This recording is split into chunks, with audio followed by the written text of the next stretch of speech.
नमस्कार मित्रांनो. बिग बॉसच्या घरामध्ये 4 लोक नॉमिनेट झालेले आहेत. आता त्यामध्ये आहेत प्राजक्ता, राकेश, रोशन आणि राखी. तर आता या आठवड्यात कोण जाणार आहे ते आपण पाहणार आहोत. तर मित्रांनो, सगळ्यात कमी वोट्स जे आहेत ते प्राजक्ताला आहेत. 3 नंबरवर आहे राकेश बापट, 2 नंबरवर रोशन भजनकर आणि 1 नंबरवर आहे राखी सावंत. आता राखी सावंतला भरपूर वोटिंग आहे. पण खूप जण म्हणतायत, की तिचं कॉन्ट्रॅक्ट जे आहे ते फक्त 15 दिवसाचं होतं आणि त्यामुळे राखी या आठवड्यात बाहेर जाऊ शकते.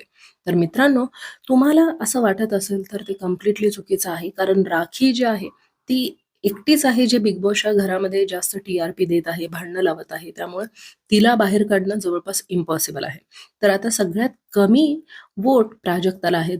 त्यामुळे प्राजक्ता जाऊ शकते किंवा रोशन भजनकरला वोट्स जास्ती असून सुद्धा तो बाहेर जायचे चान्सेस जास्त आहेत. कारण त्याचे कंटेंटच दिसत नाहीयेत आणि इव्हन काल मुद्दाम दाखवण्यातही आलं, अनुश्री टास्कमध्ये म्हणत होती, की तो फक्त घुम्यासारखं बसला होता.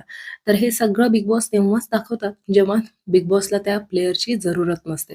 तर मित्रांनो, या आठवड्यामध्ये डबल इविक्शन झालं, तर प्राजक्ता आणि रोशन हे दोघे जाऊ शकतात आणि सिंगल इविक्शन झालं, तर रोशन भजनकर हे जाऊ शकतो. तुम्हाला काय वाटतं?